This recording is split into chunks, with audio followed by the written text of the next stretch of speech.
ensino presencial nas escolas do Rio Grande do Sul, com todos os protocolos sanitários, está se desenvolvendo dentro da normalidade. O uso de máscaras em crianças menores de 12 anos é obrigatório? Nosso entrevistado já está conectado conosco. Estamos recebendo no Consumidor RS professor Bruno Eizeric, presidente do Sinep e da Federação Nacional das Escolas Particulares. Bem-vindo, professor. É muito bom estar contigo, Apple, muito bom falar com esse teu público, ainda mais falar sobre educação, né, que é um assunto tão importante. Eu sei o quanto tu valoriza a educação, o quanto é importante, e o futuro do nosso país passa pela educação, né? Eu diria que é muito bom estar aqui contigo e vamos conversar de assuntos importantes referentes à educação do nosso estado. Sem dúvida, eu como professor, agora devidamente licenciado, só atuando na comunicação, entendo que, olha, é fundamental o ensino, a educação no nosso país é fundamental para nós nos tornarmos um dia um país melhor do que nós estamos. Professor Bruno, o ensino presencial voltou. Graças a Deus. Meus amigos pediatras muito angustiados com as perdas das crianças fora de sala de aula, perdas cognitivas, perdas emocionais, enfim. As escolas voltaram. Como é que está, nesse momento, o panorama das escolas do Rio Grande do Sul com as crianças em sala de aula? Que medidas estão sendo tomadas? Como é que está sendo conduzido esse processo, professor Bruno? Eu diria, em primeiro lugar, é sempre bom que a gente lembre, né, que a escola ela obedece uma série de regras, nós temos protocolos, acima de tudo, cuidado com as nossas, não só com as nossas crianças, mas também com os nossos professores e os nossos funcionários. É importante que a gente sempre lembre que os professores e funcionários, e aí não só da rede privada, mas da rede pública, todos eles já tomaram as 2 doses, né? E isso é importante que a gente aproveite, né, e lembre. Gente, pessoal, tomem a vacina, por favor. Né? Quem não tomou a primeira dose, tome. Quem tem que tomar a segunda dose, também tome a segunda dose. Então, nós temos a questão que envolve a limpeza, nós temos a questão que envolve o próprio distanciamento, nós temos a questão do uso da máscara, nós temos o álcool gel. Então, nós temos uma série de regras, uma série de normas que fazem com que a escola seja um lugar seguro. E foi isso que nós sempre dissemos. Né? O Sinep sempre disse, gente, o risco de nós deixarmos as crianças fora da sala de aula é muito maior do que o risco de que nós corremos de que a Covid seja espalhada, ou seja, um foco na escola. Prova essa que nós já estamos, desde maio, né? Aliás, desde abril, com aulas presenciais, né? E nós não tivemos um grande foco, não tivemos aumento de casos, né? Então, a escola é um local seguro, claro, temos que tomar todas as precauções como em qualquer outro local, né? Mas é importante que a gente sempre lembre a importância de estar em sala de aula para as nossas crianças, aquilo que tu mesmo dissesse, né, Rapel? Não só a questão cognitiva, mas o desenvolvimento psicossocial que a criança tem convivendo com seus iguais. Então, essa questão é importante, né? Eu tive acesso a um estudo, e esse é um estudo referente à rede pública. Né? Se pegou alunos do 2º ano do ensino fundamental na rede pública, ou seja, o aluno que estava o ano passado, no 1º ano, que praticamente não teve aula, e o aluno que esse ano teve pouco de aula no 2º ano. Esse aluno que já deveria ler fluentemente, somente 7% desses alunos conseguem ler com o que é esperado deles de leitura. Então, olha o prejuízo que nós tivemos para essas crianças. Então, é um prejuízo que ele é incalculável. Na rede privada, obviamente, essa não é a realidade, porque logo que as aulas foram suspensas, nós começamos com a aula remota. Mas, respondendo a tua pergunta, se tu deixar, eu falo aqui o tempo inteiro. É ótimo. Quanto mais puder passar informação para o nosso telespectador, melhor, professor. Fale bastante. É aquilo que é importante. Né? Nada substitui a escola, nada é mais importante que a presencialidade. O Sinep, ele primeiro brigou para a volta às aulas, né? Aliás, Verdade. As nossas escolas nunca deveriam ter sido fechadas. Concordo. Nenhum outro país no mundo, na Terra, ficou mais tempo fechado do que o Brasil em escolas, é um crime isso. Nós somos É um crime. campeões mundiais, né, de tempo de escola fechado, que é um absurdo, né? Absurdo. Aí nós conseguimos voltar às aulas presenciais, né? A próxima luta foi a obrigatoriedade, conseguimos agora a obrigatoriedade. Obviamente, nós respeitamos aquelas famílias que tinham medo, que têm algum receio. Entendemos que algumas crianças que tenham comorbidade tenham que ficar em casa também. A gente não pode ser radical quando a gente tem uma ideia, né, Apeu? E eu aprendi isso contigo também. Tu nunca é um cara radical, tu diz que tem que ouvir os dois lados. Nós temos crianças que efetivamente precisam ficar em casa porque podem desenvolver uma doença respiratória, né? E eu diria que a grande briga para 2022, né, é ter as nossas escolas com as crianças sem máscara. Né? Eu acho que... Era isso que eu ia lhe perguntar. Eu tenho visto pediatras reclamando do aumento expressivo de doenças respiratórias em crianças pequenas por causa de máscara. Como é que está essa questão? A partir de que idade tem que usar máscara, professor? Eu diria assim, ó, nós temos hoje, né, o que vigora hoje? Nós temos um decreto federal que exige a máscara a partir dos 3 anos. Meu Deus. Então, é um decreto federal que aí é uma questão jurídica, eu não vou aprofundar aqui, que mesmo que um decreto estadual ou municipal determinasse que não precisaria usar máscara, né, um decreto estadual ou municipal não pode abrandar uma lei federal. Ele poderia, ao contrário, vamos dizer que se uma lei federal dissesse que a partir dos 7 anos, eu poderia ter um decreto municipal dizendo que a partir dos 3. O município, o estado, eles poderiam ser mais rigorosos. Então, nós temos uma lei federal. As escolas, elas, desde o início, elas já estão exigindo essa máscara. Então, eu acho que agora, quando faltam 2, 3 semanas para terminar as aulas, nós entendemos os pais, nós sabemos que é muito ruim para as crianças. Agora que está esquentando também, né? Nós temos um calor, né? No inverno era mais fácil, mas são mais 2 semaninhas de aula. Então, o Cinep ele está lançando uma campanha de que 2022 sem máscara e mais uma coisa muito importante, Apple, pedir conscientização para a nossa população. Está chegando o verão, está chegando as festas de final de ano. Né? Vamos evitar aglomeração. Quando possível, usar máscara, manter distanciamento, porque a gente quer nossas escolas abertas no ano que vem. E aqui ninguém está falando em lockdown, ninguém quer fechar nada, vamos deixar bem claro, eu sei que tu também pensa assim, lockdown não é solução, né? Mas assim, é cada um ser um pouco cidadão e pensar no ano que vem. Né? Pensar que ano que vem nós queremos nossas escolas abertas, as crianças sem máscara, uma escola mais perto daquela escola que nós tínhamos no início de 2020. Então, eu diria que as perspectivas para 2022, quando a gente fala em educação, são muito boas.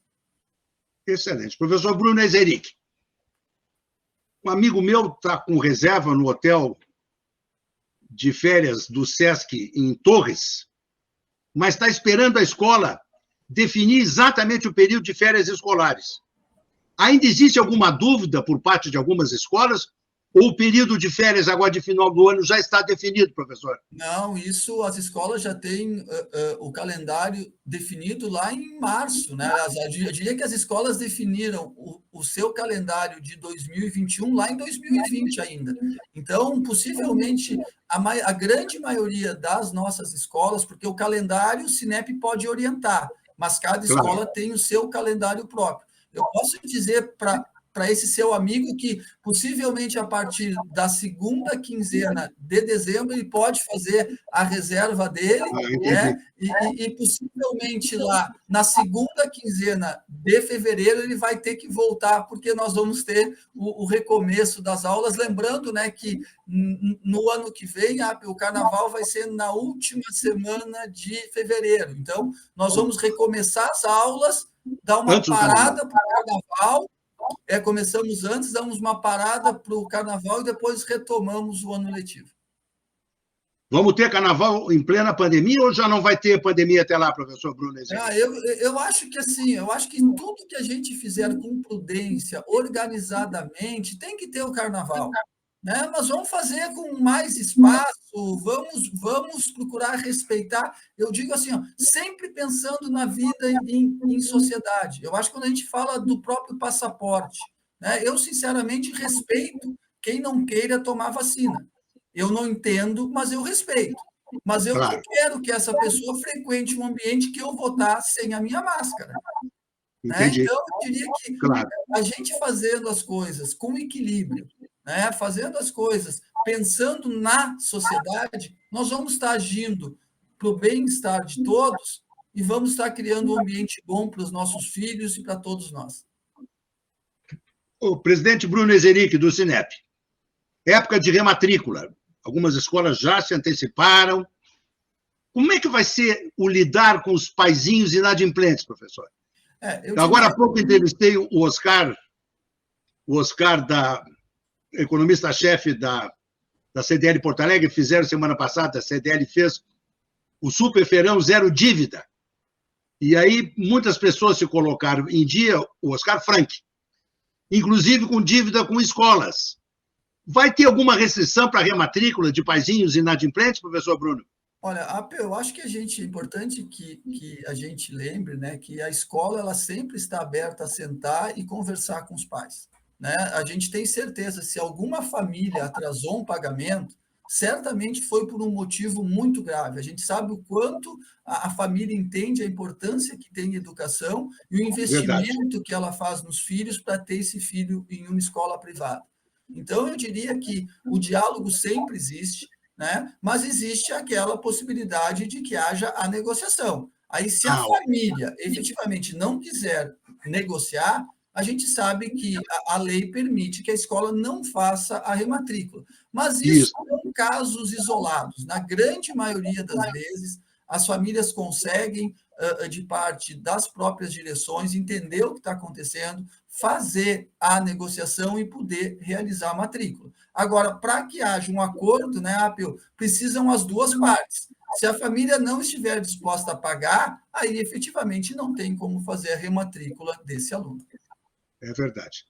Uma coisa que me angustia e me preocupa, professor Bruno, no início do ano, é a lista de material escolar. Isso é um troço complicado.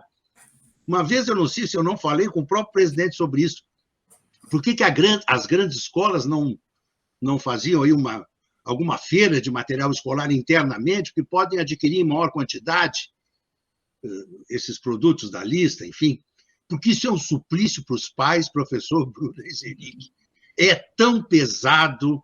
Quer dizer, além de já estar pagando a mensalidade, que rematriculou, já começa a pagar.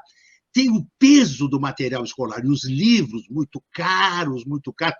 Nós tivemos um desarranjo nos preços em tudo, inclusive no material didático. Alguma dica? O que o senhor está pensando sobre isso, professor? Eu assim, acho muito importante que a gente sempre lembre em relação à questão que envolve material escolar, né, que aquele material de uso comum entre todos os Uhum, alunos, aquilo já está na mensalidade escolar. Né? Aquilo claro, não pode ser cobrado. Né? Eu sei que tu claro. conheces a lei. Né? Conheço bem, conheço bem. Exatamente. O que nós temos é aquele material que o aluno vai usar. Né? Isso, E aí é o livro que tem que ter, é o caderno que o aluno tem que ter, né? E esse é um custo que, infelizmente, a gente tem. Muitas vezes, nós já estamos agora com muitas escolas já trabalhando com plataformas digitais, e que às vezes, isso é ótimo. né, e que às vezes até reduz um pouco o preço, ou talvez não, porque tem todo o investimento que diz respeito a um livro virtual, a uma própria plataforma. Então, eu diria o seguinte, as escolas elas têm esse cuidado. Né? As escolas, quando elas fixam a mensalidade, elas não estão olhando só para o seu orçamento, só para o seu Claro, investimento. A escola particular gaúcha, ela tem essa... Nós temos uma característica que é uma escola confessional, que é uma escola comunitária. Então, quando ela vai fixar os seus valores, ela olha para aquela comunidade onde ela está claro. inserida e diz, olha, Pô, muito bem, eu precisava praticar um reajuste de X%. Não, mas a coisa está muito complicada. Eu vou reajustar um pouco menos, porque vai ter gasto com material, vai ter outra coisa lá, depois vai ter viagem, vai ter evento. Isso. Então, eu diria que os nossos diretores eles são muito parcimoniosos quando a gente está falando sobre custo de mensalidade e custo do próprio material. Mas faz parte, né? A gente sabe que Claro. eu digo assim, ó, hoje, e pegando um exemplo, né, hoje o caro não é ir ao cinema, o caro é a pipoca. Né? Eu levei minha filha ao cinema e fiquei impressionado com o preço que está a pipoca. É verdade, é verdade. Professor Bruno, a possibilidade da Ubra ser vendida lhe preocupa? Não, eu diria que eu acho que se vier um novo grupo que invista em educação, né? Se vier um novo grupo que faça com que a Ubra volte a crescer, isso é muito bom. Né? Eu diria que nós temos instituições fortes no nosso estado, por exemplo, nós temos agora a Laureate, né? Ela foi adquirida, as nossas instituições foram adquiridas pelo Grupo Ânima. Então, por exemplo, a Ritter dos Reis, a FADEGS tem um novo mantenedor, e isso é salutar. Né? Então, eu acho que nós termos empresas fortes, nós termos instituições de ensino forte em nosso estado, só vem acrescentar. Então, estamos torcendo para que a questão da Ubra se resolva da melhor maneira possível. Que bom. Fiquei sabendo que a escola americana também, que o colégio americano está se recuperando bem. Isso procede? Essa é uma questão um pouco mais complicada, Apple, porque aí nós temos a mantenedora não fica aqui no nosso estado. A fica em São Paulo, mantenedora fica em São Paulo. Então, aí a gente queria poder ajudar um pouco mais, mas eu acho que um colégio como o americano, com a tradição que ele tem, uma instituição de ensino superior como o IPA, com a tradição que ela tem, o que o Cinep puder fazer para auxiliar, nós vamos estar sempre ao lado de instituições importantes como essa para o nosso estado, como eu citei, que é o caso da própria Ubra. Né? Excelente. Professor Bruno Eizeric, presidente do Cinep, nosso sindicato do ensino privado do Rio Grande do Sul. Mais 2 semanas, criançada de férias, aproveitar viajar, com todos os cuidados necessários. Sua mensagem de despedida, professor, estamos encerrando. Que bom. A minha mensagem é que todos nós sejamos responsáveis, né? Eu acho que essa responsabilidade de tomar vacina, de usar máscara, de manter distanciamento, né? E é importante, pensando nisso, nas aulas do ano que vem, né? Para que a gente possa começar as aulas tranquilamente o ano que vem. Né? Se tu te lembra, no ano passado, infelizmente, nós tivemos uma medida judicial que proibiu que a gente começasse as aulas presenciais. Te lembra a nossa briga que foi para reabrir? Meu Deus do céu, que sofrimento! Olha, que momento difícil, ruim para a nossa sociedade. Isso foi horrível. E eu me lembro que a tua posição sempre foi: vamos abrir as escolas. Então, abrir imediatamente, meu Deus. Exatamente. Então, para que a gente não tenha que brigar no ano que vem para abrir as escolas, o que eu peço para as pessoas é que sejam comedidas nessas férias, né? Que cuidemos nós uns dos outros e que a gente possa ter um bom final de ano, que a economia já está dando sinais que está se recuperando e que a gente possa ter um 2022 melhor que foi 2021, isso é muito importante. Excelente. Professor Bruno Eizeric, uma alegria tê-lo conosco no Consumidor RS. Um abraço bem carinhoso, uma boa semana, professor. Obrigado, eu que agradeço o espaço sempre.